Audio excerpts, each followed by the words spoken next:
mengucap syukur ya Abba ya Bapa.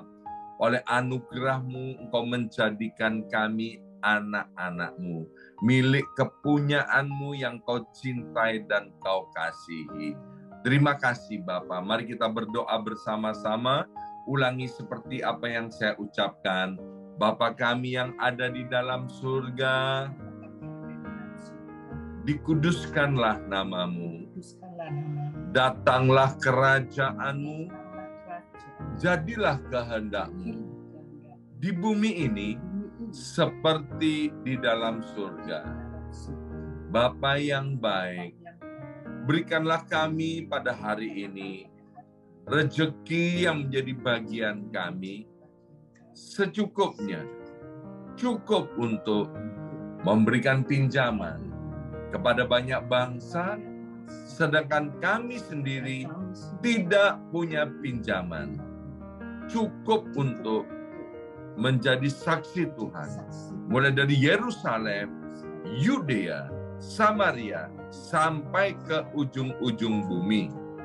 Cukup untuk menjadikan semua bangsa murid Kristus dan membaptis mereka dalam nama Yesus. Terima kasih Bapa untuk rezeki yang secukupnya. Dan ampunilah dosa-dosa kami.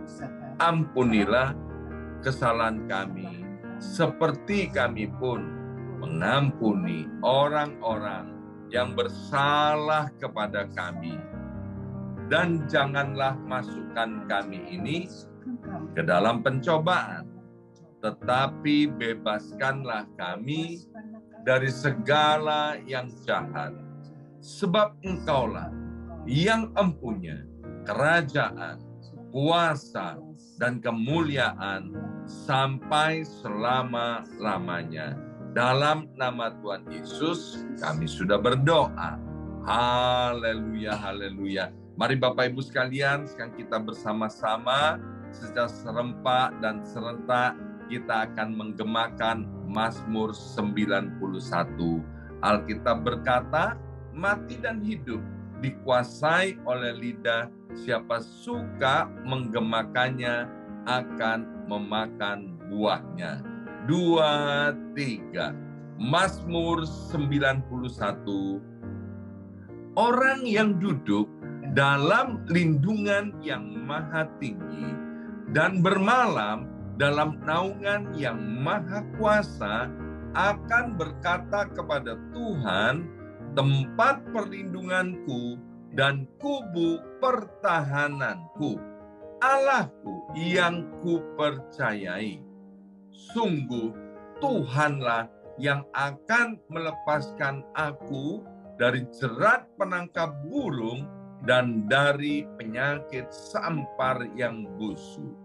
Dengan kepaknya, Tuhan akan menudungi aku. Di bawah sayapnya, aku akan berlindung. Kesetiaan Tuhan ialah perisai dan pagar tembok. Amin, amin, amin. Terjadi di dalam nama Tuhan Yesus. Aku tak usah takut terhadap kedahsyatan malam, terhadap panah yang terbang di waktu siang, terhadap penyakit sampar yang berjalan di dalam gelap, terhadap penyakit menular yang mengamuk di waktu petang. Walau 1.000 orang rebah di sisiku dan 10.000 di sebelah kananku, tetapi itu tidak akan menimpa aku. Aku hanya menontonnya dengan mataku sendiri dan melihat pembalasan terhadap orang-orang fasik. Sebab Tuhan ialah tempat perlindunganku yang maha tinggi, telah kubuat tempat perteduhanku. Amin, amin, amin. Terjadi di dalam nama Tuhan Yesus. Malapetaka tidak akan menimpa aku dan tulah tidak akan mendekat kepada kemahku. Sebab malaikat-malaikat Tuhan akan diperintahkan oleh Tuhan kepadaku untuk menjaga aku di segala jalanku. Para malaikat Tuhan akan menatang aku di atas tangannya, supaya kakiku jangan terantuk kepada batu. Singa dan ular tedung akan aku langkai. Aku akan menginjak anak singa dan ular naga. Amin, amin, amin. Terjadi di dalam nama Tuhan Yesus.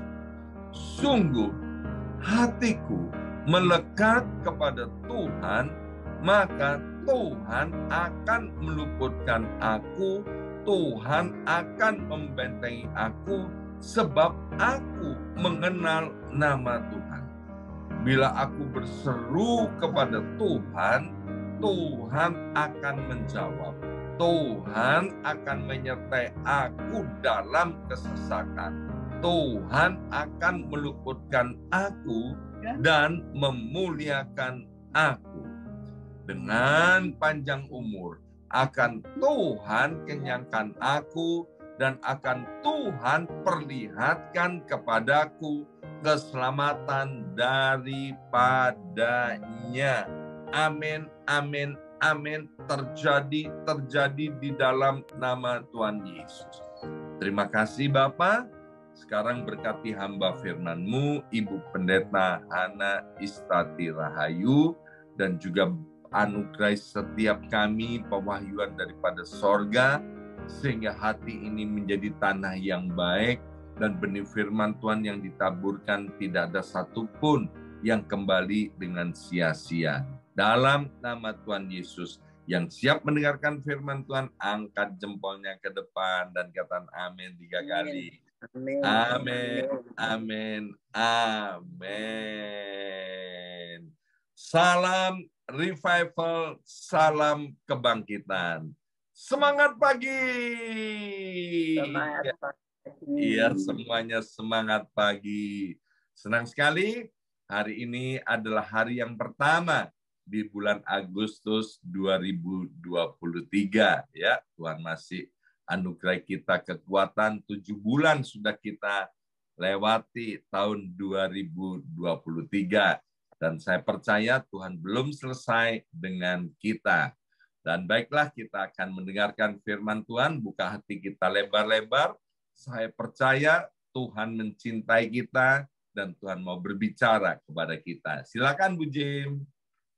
Ya, pada pagi hari ini di Amerika dan sore hari di Indonesia, kita mau belajar mengenai orang yang terluka hatinya, selalu merasa tersakiti. Saudara, orang yang tidak bisa membereskan luka hatinya, itu akibat benturan kehidupan di masa lampau, akan selalu membawa aura konflik yang membuat dirinya banyak berkonflik dengan orang-orang sekitarnya. Saudara mudah tersinggung, ya. Hal-hal kecil yang sebetulnya tidak perlu jadi masalah akan menjadi masalah besar. Itulah manifestasi dari orang-orang yang terluka. Selalu merasa tersakiti dengan tingkah, sikap, tindakan orang lain, ya. Dia sering sekali merasa tersakiti dan tersinggung. Saudara, masalah di atas itu kelihatannya cukup sepele, ya, dan dianggap sebagai hal-hal yang wajar saja. Kata orang, namanya manusia, wajar saja jika disakiti hatinya, dia akan sakit hati, marah, kecewa. Itulah anggapan dari cetakan dunia ini yang selama ini membentuk banyak kehidupan orang, termasuk orang percaya dan juga mungkin kita pada pagi hari ini. Bayangkan jika hal tersebut tidak pernah tuntas, maka saya percaya bahwa agenda Tuhan akan terhambat. Bahwa Tuhan mempunyai rencana masa depan yang penuh pengharapan di dalam kehidupan kita. Dan bagaimana kalau orang-orang yang hatinya masih terluka? Oleh sebab itu pentingnya kita menjaga hati dan pikiran kita. Ya, jadi hati dan pikiran ini harus kita bereskan, saudara. Untuk kita bisa membereskan hati pikiran kita, kalau kita bawa pikiran dan hati kita nih kepada Tuhan, maka saudara kita akan menjadi orang yang hebat dan luar biasa.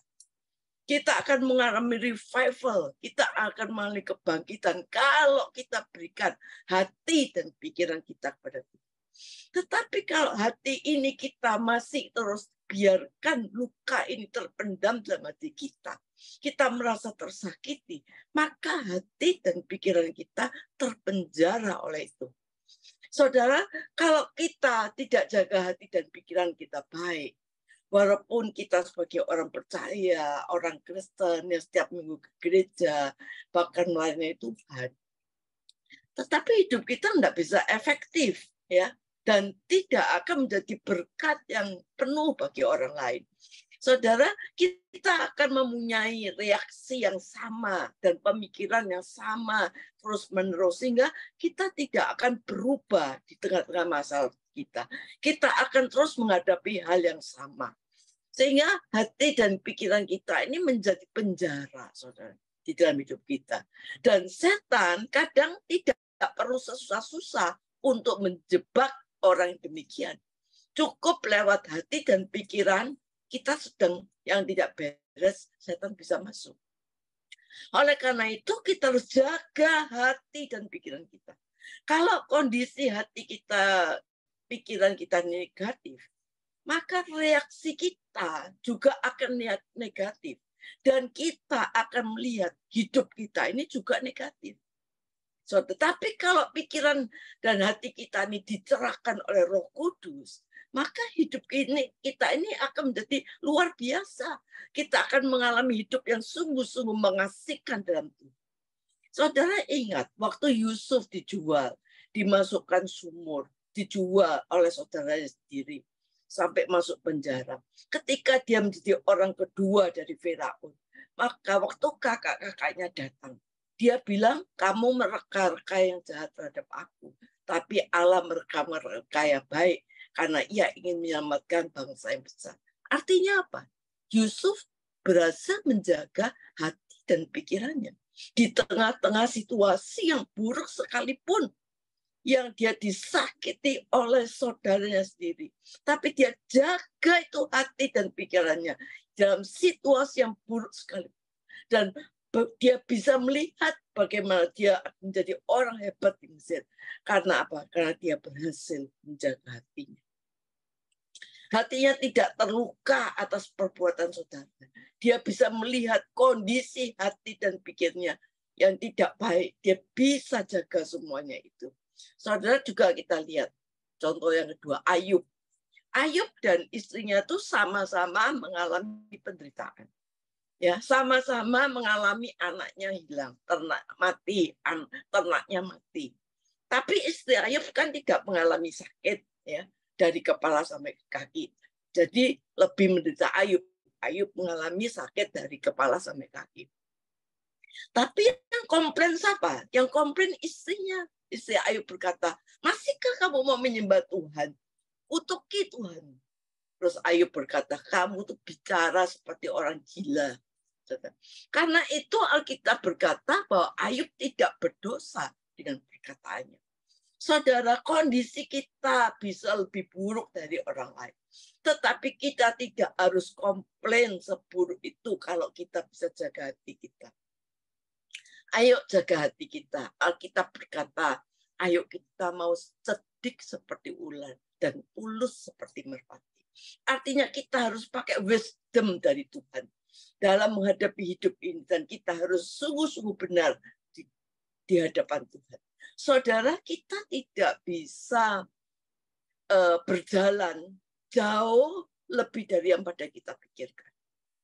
Kita nggak bisa berjalan lebih jauh yang kita pikirkan. Kalau pikiran kita cuma cupet, ya hasilnya itu cupet. Kalau kita punya pikiran cuma segini, maka yang kita kerjakan ya cuma segini. Makanya firman Tuhan berkata bahwa Allah sanggup mengerjakan jauh dari apa yang kamu pikirkan. Karena itu kita bisa karena pikiran kita itu bisa membatasi doa kita. Kalau pikiran kita cuma segini, doa kita cuma segini. Saudara. Pikiran kita bisa membatasi karya Allah dalam hidup kita. Pikiran kita sudah terbatas, tidak bisa mengampuni lagi umpamanya. Ya sudah sampai segitu. Oleh karena itu, Paulus berkata, pikirkan yang di atas, bukan yang di bumi. Supaya apa? Kenapa Paulus berkata pikirkan di atas, jangan pikirkan yang di bumi? Supaya pikiran kita itu selalu sinkron dengan yang di atas, dengan yang di surga. Karena tiap hari kita ini ada di dunia, di bumi, menghadapi masalah, persoalan. Tapi kalau pikiran kita sinkron dengan surga, dengan Tuhan, pikirkan di atas, maka Tuhan itu jauh lebih bisa memimpin hidup kita, menyertai kita. Saudara, firman Tuhan dalam 2 Korintus 11 ayat 3 berkata, tetapi aku takut kalau pikiran kamu disesatkan dari kesetiaan kamu yang sejati kepada Kristus, sama seperti Hawa diperdayakan oleh ular dengan kelicikannya. Artinya apa? Pikiran kita ini disesatkan oleh iblis, seperti Hawa yang diperdaya ular dan kelicikannya. Setan masuk dalam pikiran Hawa bahwa itu buah indah, pikiran setan. Tapi Tuhan juga mempunyai pikiran yang lain. Tuhan juga ingin kita memikirkan apa yang menjadi kehendak Allah di dalam kehidupan kita. Apa kehendak Allah yang kita pikir, yang harus kita lengkapi, yang harus kita jalani? Yaitu Allah ingin kita memikirkan apa yang menjadi kehendak Allah, yaitu apa? Yang baik, yang berkenan pada Allah, yang sempurna. Itu yang Tuhan inginkan. Oleh karena itu kita perlu jaga hati dan pikiran. Saudara, Alkitab berkata, waspada, berjaga-jaga di hati kita. Saudara, siapa yang jaga hati kita? Ya kita sendiri, saudara. Bukan Tuhan, kita sendiri. Kalau kita tidak jaga hati kita, saudara, kita yang rugi. Saudara, orang mau ngomong apa tentang kita? Orang mau menjelekkan apa tentang kita? Orang mau bicara apa tentang keluarga kita? Saudara, itu terserah. Itu haknya dia. Itu mulutnya dia. Tetapi apakah kita kena dengan omongan itu? Itu tergantung dari kita sendiri. Bagaimana kita nangkapnya. Apakah omongan orang itu akan bersarang di otak kita atau di pikiran kita? Itu kita yang menentukan, saudara. Saudara ingat, hidup kita tidak ditentukan oleh keadaan yang lain. Hidup kita bukan ditentukan dari apa kata orang, tapi hidup kita ditentukan oleh apa kata Tuhan. Karena Tuhan mengarahkan hidup saudara, memberi masa depan yang penuh pengharapan. Saudara, kita tidak perlu jaga hati. Saudara, kita perlu jaga hati kita. Karena apa? Karena Roh Kudus itu akan memimpin kita. Tapi kalau hati kita ini tercemar, hati kita terluka, bagaimana Roh Kudus akan pimpin kita? Karena Tuhan sudah memberikan satu patron, saudara. Kenapa waktu kita menyembah Tuhan, pada waktu Musa harus bawa bangsa Israel mau menyembah Tuhan, Tuhan berkata pada Musa, bawa bangsa Israel keluar dari Mesir. Kenapa untuk menyembah Tuhan saja kok disuruh bawa keluar dari Mesir? Kenapa tidak di tempat itu? Karena tidak bisa kita menyembah Allah kalau kita hidup di tengah-tengah perbudakan. Mesir itu perbudakan. Saudara, budak itu saudara yang ada dalam hidup kita. Ada mungkin budak khawatir, budak luka hati. Ya. Semasa ada dosa dan perbudakan, kita tidak bisa menyembah Tuhan dengan bebas. Oleh karena itu Tuhan berkata pada Musa, kalau mau menyembah aku, bawa keluar dari Mesir. Saudara, jangan di Mesir, karena Mesir itu perbudakan. Selama hati kita ini menjadi budak sakit hati, luka hati, saudara, tidak bisa mengampuni, saudara, kita tidak bisa menyembah. Makanya kalau menyembah Tuhan, Tuhan berkata keluar dari perbudakan. Artinya ketika hati dan pikiran kita tercemar, sulit luka hati kita, sulit untuk menyembah Tuhan. Bagaimana Tuhan mau pimpin kita? Kita tidak mungkin bisa dengar suaranya. Amsal 23 ayat 7 berkata, sebab seperti orang membuat perhitungan dalam dirinya sendiri, demikianlah ia. Silakan makan dan minum, katanya kepadamu. Tetapi ia tidak tulus hati terhadapmu. Artinya apa? Bagaimana orang berpikir dalam hatinya, kita akan menjadi seperti apa yang kita pikirkan. Saudara, kalau pikiran kita, orang bilang mustahil. Nggak mungkin bisa kamu. Nggak mungkin bisa. Saudara. Nggak mungkin, saudara. Kita ketakutan. Saudara, kalau kita cuma punya pikiran ikut Tuhan, nggak mungkin, nggak bisa. Ini mustahil. Aku takut. Saudara, kalau itu pikiran kita yang menjadi penjara hidup kita, saudara hanya untuk bertahan hidup sebagai orang Kristen. Bertahan hidup sebagai orang Kristen. Saudara, makanya ketakutan itu senjata yang paling efektif di tangan iblis. Ketakutan itu membuat kita tidak bisa mengalami breakthrough. Ketakutan itu tidak bisa membuat kita mengalami apa-apa. Ketakutan itu membuat kita tidak berdaya. Saudara, apa yang keluar dari hatimu, kata firman Tuhan, apa itu yang kau katakan, itu bisa menajiskan dirimu sendiri. Saudara, apa yang kamu katakan? Apa yang ada di hatimu? Itu macam-macam, saudara. Hati ini macam-macam yang keluar dari mulut kita. Perkataan kotor, perkataan menyakitkan, menajiskan. Ya. Karena dasar hati orang itu aslinya itu dikatakan ada kejahatan, percabulan, pencurian. Semua yang menajiskan itu ada dalam Markus 7, 20-23. Saudara catat apa yang ada dalam hati kita sebenarnya. Saudara, itu bukan menajiskan kita sendiri, tetapi juga orang lain yang mendengarkan. Kalau perkataan kita sampai kotor, orang lain mendengarkan. Karena dari hati ini akan mengalir air kehidupan. Saudara sadar enggak? Kita hidup ini kadang-kadang tidak melihat realistis, tetapi persepsi yang sudah kita bangun di pikiran kita. Kadang persepsi yang kita bangun itu bahkan kita percayai, walaupun kenyataannya enggak gitu. Contohnya, kita membangun satu persepsi, melihat kenyataan, rumah tanggaku ini pasti hancur. Aku nggak bisa, aku mesti bercerai. Atau, sakitku ini sudah nggak bisa sembuh. Itu persepsi yang kita bangun. Kerjaanku nggak mungkin bisa maju. Ini persepsi yang kita bangun. Dan kita percayai. Padahal itu realitanya nggak seperti itu, saudara. Tapi kita sudah punya persepsi itu. Saudara, oleh karena itu, biarlah kita ini punya persepsi kita seperti yang dibangun Tuhan. Sehingga apa yang kita percayai, yang kita pikirkan seperti yang Tuhan bangun. Kalau orang bilang nggak mungkin bisa, katakan siapa bilang bisa. Kok bisa? Tuhan bilang tidak ada mustahil bagi Allah. Karena kita selaraskan pikiran kita dengan yang di atas. Sinkron di atas. Tuhan bilang, kamu nggak bisa sembuh. Bisa. Kenapa? Tuhan bilang oleh bilur-bilurnya aku sembuh. Rumah tanggamu tidak akan diberkati. Bisa.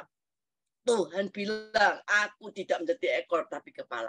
Tapi kalau saudara sudah bangun, ya sudah dibangun yang benar, saudara, kita menghadapi hal yang sulit, kita bisa berkata, aku bisa karena aku takut menanggung segala perkara karena ada Kristus di dalam aku.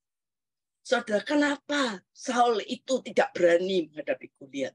Kenapa Daud berani menghadapi Goliat? Goliatnya kan sama. Goliatnya sama. Tapi Saul tidak berani. Daud berani. Karena Daud punya persepsi bahwa dia waktu menghadapi singa dan beruang, Tuhan tolong dia. Itu persepsi yang dia bangun. Sehingga apa sebenarnya Daud nggak takut? Takut, saudara. Mestinya Daud takut juga. Ya, dia menghadapi Goliat besar. Tetapi dia tidak mau membiarkan pikirannya itu dalam keadaan ketakutan. Dia punya persepsi bahwa Tuhan yang dulu pernah tolong saya, dia akan tolong saya sekali ini. Karena itu dia bilang berkata, kamu boleh bawa pedang dan lembing, tapi aku bawa nama Tuhan yang sanggup melepaskan aku dari cakat berunga, maka Tuhan juga sanggup melepaskan aku dari orang yang gede ini, saudara.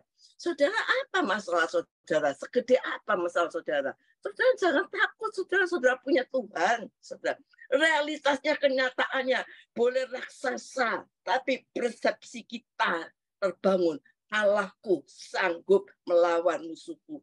Allahku akan membuat aku menjadi pemenang. Pertanyaannya, apa yang kita bangun dalam hidup kita? Kalau pikiran kita cuma ada di dunia, ya, yang beda dengan pikiran Tuhan, bagaimana kita mau dipimpin oleh Tuhan? Makanya dari awal kita harus rajin baca Alkitab. Tidak ada mungkin kita terlalu banyak dengar berita-berita, informasi. Saudara, firman Tuhan berkata tidak ada iman timbul dari berita. Iman itu timbul dari pendengaran dan pendengaran akan firman Tuhan. Coba saudara, pikirkan yang baik. Kita lihat satu hari di Samaria ada kelaparan, saudara. Dikatakan bahwa sampai ya tega, seorang ibu tega masa anaknya sendiri. Ada ajudan raja datang di Elisa, dan Elisa berkata, besok harga-harga akan turun. Apa jawab ajudannya? Meskipun tingkat langit terbuka, nggak bakal itu terjadi. Karena apa? Ajudan pegang sebagai ajudan raja, dia tahu ada data negara. Tapi Elisa nggak punya data negara. Elisa punya Tuhan yang mempunyai data statistik hidup dan kehidupan di dunia.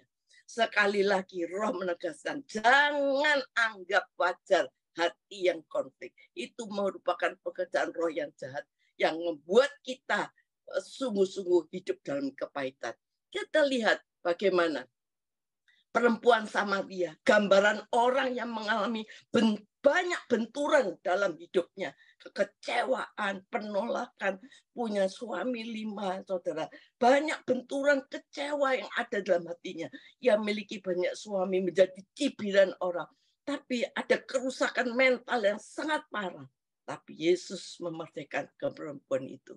Yesus berkata, kalau kamu minum air ini, kamu akan haus lagi. Tapi kalau kamu minum air yang daripadaku, kamu tidak akan haus lagi. Maka kamu akan dalam dirimu akan mengalir air kehidupan. Saudara, dan perempuan ini berkata, berilah aku minum. Wanita ini mengalami kebebasan, kemerdekaan. Saudara, sejak itu dari hatinya mengalir air kehidupan dan menjadi berkat. Ayo saudara, kita cek diri kita. Aliran apa yang sesungguhnya sedang mengalir dalam kehidupan kita? Jika kita mendapati masih banyak aliran kebencian, kekesalan, kepahitan yang tak punya berhenti, maka saatnya tepat hari ini. Ayo Tuhan memerdekakan saudara. Jangan anggap itu kondisi yang wajar, saudara. Itu enggak wajar. Itu aliran kematian.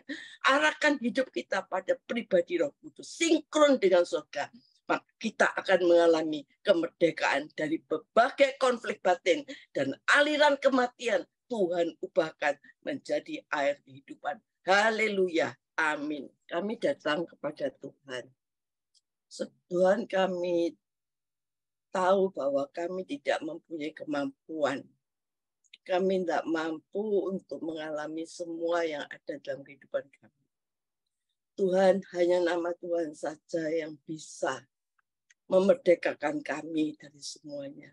Hanya kekuatan Tuhanlah yang bisa memerdekakan kami. Kami percaya Tuhan pada pagi hari ini firman Tuhan telah memerdekakan kami. Tuhan, saat ini apabila ada di antara kami, hati-hati kami masih terluka, yang belum bisa mengampuni, Tuhan saat ini Tuhan jamah hati kami, Tuhan. Jamah hati kami, Tuhan. Kalau kami terus minum air ini, kami akan tetap haus selama-lamanya. Tapi kami ingin minum air kehidupan yang daripada Tuhan. Dan kami percaya kami mau bawa hati pikiran kami sinkron dengan pikiran surga. Pikirkan yang di atas. Kami percaya Tuhan. Kalau kami punya pikiran surga, apapun yang kami hadapi, kami percaya kami bisa menanggung semuanya. Karena Kristus bersama. Tuhan, apabila saat ini ada hati-hati yang sungguh-sungguh belum bisa mengampuni, ada hati-hati yang terluka, mungkin kita melukai istri kita, melukai suami, anak-anak kita. Tuhan, ampuni kami Tuhan. Ampuni kami Tuhan. Bebaskan kami. Merdekakan kami dari semuanya ini Tuhan. Sehingga kami akan mengalami revival. Kami mengalami kebangkitan. Kami tidak mengalami air kematian. Tapi kami mengalami air kehidupan. Yang menjadi berkat bukan bagi kami sendiri.